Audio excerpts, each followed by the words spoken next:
Students, welcome to accountancy class. I am NARSIMULU commerce teacher. ఈ వీడియోలో మీకు CEC first year accountancy సబ్జెక్ట్లో నుండి ఒక ఇంపార్టెంట్ టాపిక్ లేదా చాప్టర్ సహాయక చిట్టాల చాప్టర్ నుండి ఒక ముఖ్యమైనటువంటి కాన్సెప్ట్ ఒక టాపిక్ ఏంటంటే కొనుగోలు వాపసుల చిట్టా పుస్తకాన్ని మీకు వివరించడం జరుగుతుంది. సహాయక చిట్టాలు మొత్తం 8 రకాలుగా ఉంటాయనే విషయం మీకు ఇంతకుముందు వీడియోలో వివరించడం జరిగింది. అవి ఏంటంటే కొనుగోలు చిట్టా పుస్తకం, కొనుగోలు వాపసుల చిట్టా పుస్తకం, అమ్మకాల చిట్టా పుస్తకం, అమ్మకపు వాపసుల చిట్టా పుస్తకం, నగదు చిట్టా, నగదు ఖాతా అని కూడా అంటాం. తర్వాత వసూలు బిల్లుల చిట్టా పుస్తకం, చెల్లింపు బిల్లుల చిట్టా పుస్తకం, 8వది అసలు చిట్టా. ఈ రకంగా 8 చిట్టాలు సహాయక చిట్టా పుస్తకాలు మనకు ఉన్నాయనే విషయాన్ని ఇంతకుముందు ఉన్నటువంటి వీడియోలో మీకు వివరించాను. సో ఈ వీడియోలో మీకు ఏం చేస్తున్నానంటే కొనుగోలు వాపసుల చిట్టా పుస్తకాన్ని ఏ రకంగా రూపొందిస్తారు, కొనుగోలు వాపసుల చిట్టా పుస్తకాన్ని రూపొందించేటప్పుడు మనము ఏ అంశాలను పరిగణలోకి తీసుకోవాలి, ఏ అంశాలు ఉపయోగించడం జరుగుతుంది అనే విషయాన్ని ఈ యొక్క వీడియోలో మీకు వివరిస్తాను. స్టూడెంట్స్, ఇక్కడ చూడండి, కొనుగోలు వాపసుల చిట్టా పుస్తకం అంటున్నాం. మరి దాని వివరణ ఏ రకంగా ఉంది? కొనుగోలు వాపసుల చిట్టా పుస్తకం వివరణ అంటే ఎందుకు మనం కొనుగోలు వాపసుల చిట్టా పుస్తకాన్ని రూపొందిస్తాం అనే క్వశ్చన్ మనకు రేజ్ అవుతుంది. వ్యాపార సంస్థ అనేక మంది వ్యక్తుల నుండి సరుకుని కొనుగోలు చేయడం జరుగుతుంది. కొనుగోలు చేసినప్పుడు అందులో కొంత సరుకు మనము కోరిన విధంగా ఉండకపోవచ్చు. అంటే నాణ్యతలో కానీ, వాటి పరిమాణంలో కానీ, వాటి ధరలో కానీ మనము కోరిన విధంగా ఆ సప్లైదారులు మనకు సరుకును సక్రమంగా సప్లై చేయనప్పుడు, ఏవైతే లేదా రవాణాలో సరుకు నాశనమైనా లేదా రవాణాలో సరుకు చెడిపోయినా లేదా పగిలిపోయినా ఆ యొక్క ఉపయోగంలోకి రానటువంటి సరుకుని మనం తిరిగి ఎవరికి పంపించడం జరుగుతుంది? ఎవరైతే సప్లైదారులు ఉన్నారో వారికి తిరిగి పంపించడం జరుగుతుంది. కాబట్టి మనము కొనుగోలు చేసినటువంటి సరుకులో ఏవైనా లోపాలు ఉన్నట్టయితే ఆ లోపాలను గుర్తించి వాటిని తిరిగి మనము సప్లై చేసినటువంటి వ్యక్తికి లేదా అమ్మకపుదారునికి సరుకుని పంపించినట్టయితే అటువంటి సరుకు పంపినటువంటి సరుకుకు మనం ఏ రకంగా పిలుస్తాము అంటే కొనుగోలు వాపసులు అని పిలుస్తాం. మరి దీనికి ఒక ప్రత్యేకమైనటువంటి పుస్తకాన్ని రూపొందించి ఆ సమాచారాన్ని అంతా కూడా ఈ కొనుగోలు వాపసుల పుస్తకంలో నమోదు చేయడం జరుగుతుంది. మరి ఈ రకంగా నమోదు చేసేటప్పుడు దాన్ని మనం కొనుగోలు వాపసుల పుస్తకంలో నమోదు చేస్తాం. తర్వాత ఇక్కడ మీరు ఇంకొక ముఖ్యమైనటువంటి విషయాన్ని గుర్తించాలి. అదేంటంటే డెబిట్ నోట్. ఇప్పుడు మనం సరుకు కొనుగోలు చేసినప్పుడు ఇన్వాయిస్ పత్రాన్ని ఉపయోగించుకుంటాం. అలాగే సరుకు అమ్మకాలు చేసినప్పుడు కూడా ఇన్వాయిస్ పత్రాన్ని ఉపయోగిస్తాం. అంటే వివరాలను ఆ యొక్క పుస్తకాలలో నమోదు చేయడానికి. మరి ఈ కొనుగోలు సరుకుని వాపసులు చేసేటప్పుడు మనము ఉపయోగించేటువంటి పత్రాన్ని డెబిట్ నోట్ అంటాం.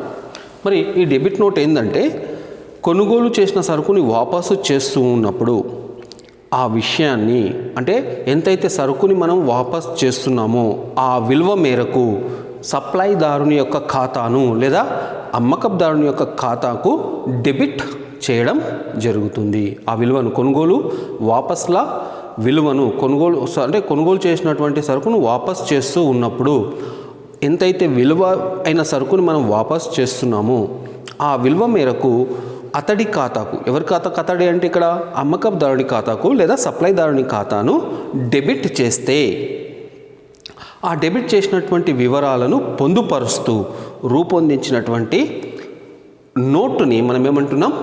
డెబిట్ నోట్ అని అంటాం. ఇది సరుకు వాపసు చేసేటప్పుడు, కొనుగోలు వాపసులు చేసేటప్పుడు సరుకుతో పాటు ఈ డెబిట్ నోట్ని కూడా సప్లైదారుకి పంపేయడం జరుగుతుంది, లేదా మనకు అమ్మకందారునికి పంపించడం జరుగుతుంది. అతడు సరుకుని ఎందుకు పంపించాడో దాని కారణాలు ఏంటో అతడు గుర్తించడానికి ఆస్కారం ఉంటుంది.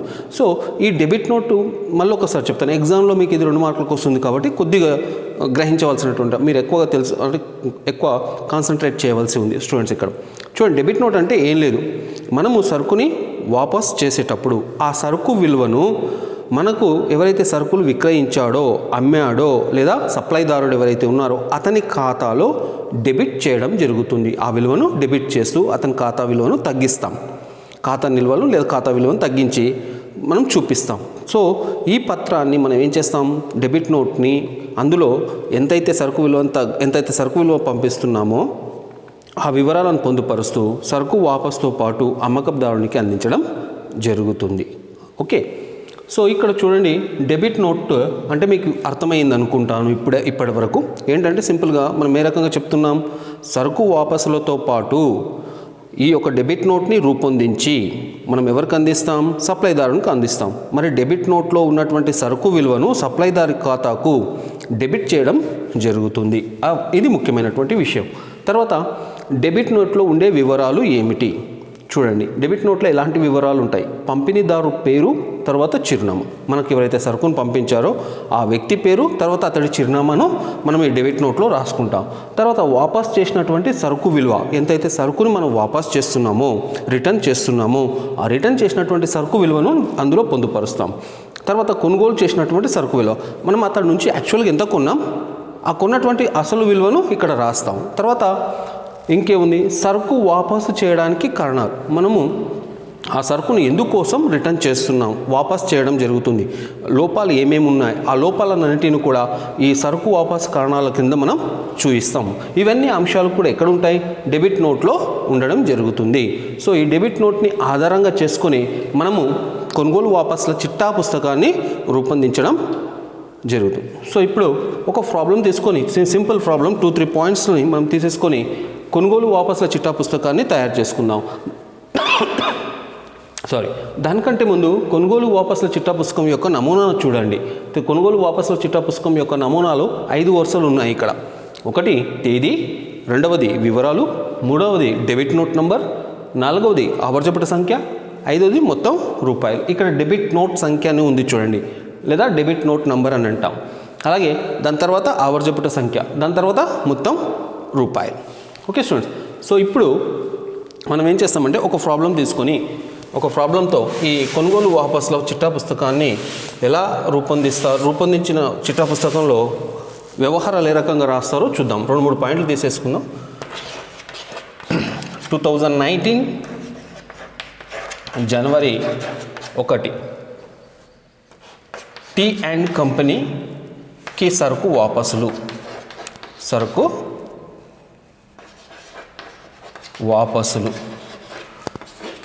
రూపాయలు 2000.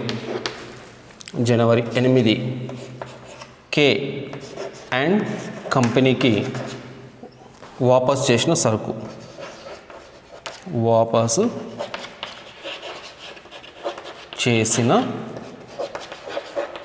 సరుకు 3000. ఇక్కడ కే అండ్ కంపెనీకి వాపస్ చేసిన సరుకు రూపాయలు 3000. అలాగే 10th ఏబీసీ అండ్ కంపెనీకి సరుకు వాపసులు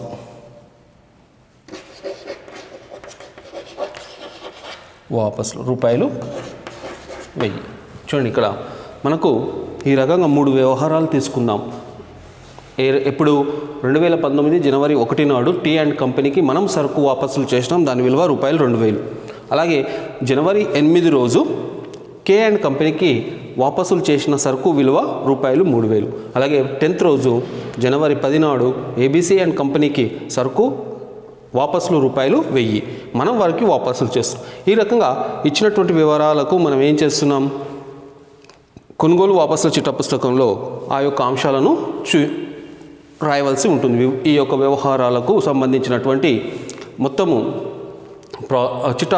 కొనుగోలు వాపసుల చిట్టా పుస్తకంలో నమోదు చేయవలసి ఉంటుంది.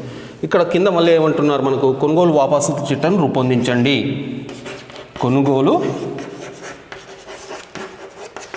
వాపసుల చిట్టా పుస్తకం తయారు చేయండి.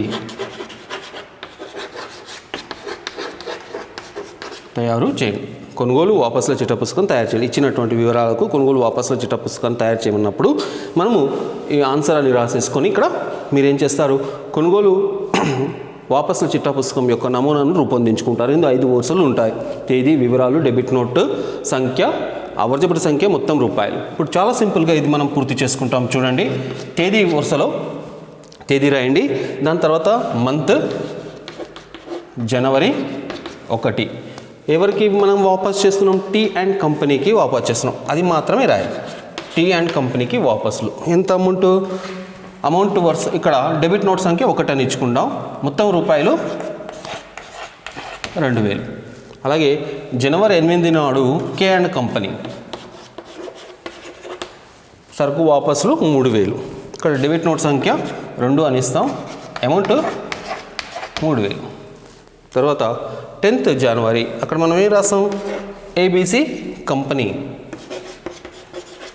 ఏబీసీ అండ్ కంపెనీ సరుకు వాపసులు సంఖ్య మనము డెబిట్ నోట్ సంఖ్య మనం 3గా తీసుకుంటాం, అమౌంట్ వచ్చేసి 1000 రూపాయలు రాస్తాం. చాలా సింపుల్ చేయడం.